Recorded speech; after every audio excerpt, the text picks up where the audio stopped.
Hello friend, welcome to my channel your study box. Mahakumbh Mela 2025 চলছে, তোমরা প্রত্যেকেই জানো। তো এটা সংক্রান্ত ইনফরমেশানগুলো current affairs point of view থেকে খুবই গুরুত্বপূর্ণ। তো আমি আজকের ভিডিওতে মহাকুম্ভ মেলা 2025 সংক্রান্ত কিছু গুরুত্বপূর্ণ এমসিকিউ প্র্যাকটিস তোমাদেরকে করিয়ে দেবো। ভিডিওটা খুবই ইন্টারেস্টিং হতে চলেছে, তাই ভিডিওটাকে একটা লাইক ও শেয়ার করে দাও, এবং যারা যারা চ্যানেলটাকে সাবস্ক্রাইব করোনি তারা অবশ্যই চ্যানেলটাকে সাবস্ক্রাইব করে নিও। একটা লাইক, একটা শেয়ার, একটা সাবস্ক্রাইব আমাকে ভালো ভালো ভিডিও বানাতে অনেকটাই মোটিভেট করবে, এবং একটা সাবস্ক্রাইব করতে কিন্তু কোনো পয়সা লাগে না, তাই তোমরা অবশ্যই চ্যানেলটাকে সাবস্ক্রাইব করে দাও। তো এখনকার ভিডিও শুরু করা যাক। কুম্ভ মেলা 2025 সংক্রান্ত এমসিকিউ প্র্যাকটিস, গুরুত্বপূর্ণ কারেন্ট অ্যাফেয়ার্স। 1 নম্বর কোশ্চেনটা দেখো, মহাকুম্ভের উৎপত্তি কোন দার্শনিক দ্বারা লিপিবদ্ধ হয়েছিল? Option A Madhvacharya, B Namdev, C Adi Shankaracharya, D হচ্ছে কপিলাচার্য। এর যেটা অ্যান্সার হবে, অ্যান্সার সি, আদি শঙ্করাচার্য। আদি শঙ্করাচার্য মহাকুম্ভের উৎপত্তি লিপিবদ্ধ করেছিলেন। আদি শঙ্করাচার্যের নাম তোমরা ইতিহাসেও শুনে থাকবে। আশা করি কোশ্চেনটা তোমাদের অ্যান্সারটা মনে থাকবে। প্রত্যেকটা কোশ্চেন গুরুত্বপূর্ণ, ভিডিওটাকে স্কিপ করবে না। তোমরা ভিডিওটাকে স্কিপ করলে কিন্তু তোমাদেরই ক্ষতি হবে। 2 নম্বর দেখো, এই বছর প্রয়াগরাজে অনুষ্ঠিত মহাকুম্ভ মেলার সময়কাল কত? অপশানগুলো আমি বলছি না, তোমরা স্ক্রিনে দেখতেই পাচ্ছ, করবার চেষ্টা করো। এই যেটা অ্যান্সার হবে, অ্যান্সার ডি, 13ই জানুয়ারি 2025 থেকে 26শে ফেব্রুয়ারি 2025 পর্যন্ত মহাকুম্ভ মেলা প্রয়াগরাজে অনুষ্ঠিত হবে। অর্থাৎ 13 জানুয়ারি থেকে 26শে ফেব্রুয়ারি, অর্থাৎ 45 দিন ধরে কিন্তু মহাকুম্ভ মেলা প্রয়াগরাজ বা এলাহাবাদে চলবে। 45 দিন ধরে চলবে, এটাও কিন্তু মনে রেখো, ডেটটাও মনে রেখো, সময়কালটাও মনে রেখো।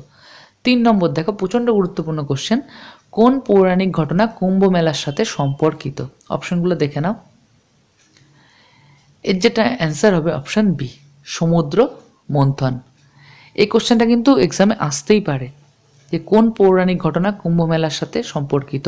এই যে কুম্ভ মেলা হচ্ছে, প্রত্যেকটা গুরুত্বপূর্ণ ঘটনার সাথে একটা পৌরাণিক ঘটনা অনেক সময় থেকে যায়, তো কুম্ভ মেলার সাথেও একটা পৌরাণিক ঘটনা আছে। এই পৌরাণিক ঘটনাটা কি? সমুদ্র মন্থন। সমুদ্র মন্থনের কথা তোমরা কম বেশি সকলেই জানো, এটা নিয়ে আর বলছি না। এরপর দেখো 4 নম্বর কোশ্চেনটা দেখো, একই স্থানে দুটি মহাকুম্ভ মেলার আয়োজনের মধ্যে সময়ের ব্যবধান কত? অপশন এ 4 বছর, বি 12 বছর, সি 10 বছর, ডি 6 বছর। অ্যান্সার হবে অপশন বি, একই স্থানে দুটি মহাকুম্ভ মেলার আয়োজনের মধ্যে সময়ের ব্যবধান হচ্ছে 12 বছর, আর অর্ধ কুম্ভ মেলার মধ্যে সময়ের ব্যবধান হচ্ছে 6 বছর। এটা ভালোভাবে মনে রেখো, এটা আমি এখানে দিইনি, তোমাদেরকে মুখে বলে দিলাম যে দুটি অর্ধ কুম্ভ মেলার মধ্যে সময়ের ব্যবধান হচ্ছে 6 বছর। আশা করি তোমাদের মনে থাকবে। এবার 5 নম্বর কোশ্চেনটা দেখো, খুবই গুরুত্বপূর্ণ কোশ্চেন এটা, নিচের কোন শহরে মহাকুম্ভ মেলা অনুষ্ঠিত হয় না? এই 4টে অপশনের মধ্যে একটাতে মহাকুম্ভ মেলা অনুষ্ঠিত হয় না। অ্যান্সার হচ্ছে option D, Varanasi. Option D, বারাণসীতে মহাকুম্ভ মেলা অনুষ্ঠিত হয় না।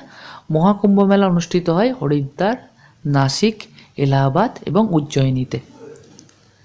ভালো করে মনে রেখো যে মহাকুম্ভ মেলা অনুষ্ঠিত হয় হরিদ্বার, নাসিক, এলাহাবাদ এবং উজ্জয়িনীতে। এই 4টি শহরে মহাকুম্ভ মেলার আয়োজন হয়ে থাকে। এরপরে কোশ্চেনটা দেখে নাও তোমরা, 6 নম্বর কোশ্চেন, প্রচণ্ড গুরুত্বপূর্ণ কোশ্চেন, কোন সালে ইউনেস্কো মহাকুম্ভ মেলাকে ইনট্যাঞ্জিবল কালচারাল হেরিটেজ হিসেবে ঘোষণা করেছে? ইনট্যাঞ্জিবল কালচারাল হেরিটেজ হিসেবে মহাকুম্ভ মেলাকে ঘোষণা করেছে ইউনেস্কো কত সালে? 2017 সালে। 2017 সালে ইউনেস্কো ইনট্যাঞ্জিবল কালচারাল হেরিটেজ হিসেবে মহাকুম্ভ মেলাকে ঘোষণা করেছে। তো এই কোশ্চেনটাও প্রচণ্ড গুরুত্বপূর্ণ।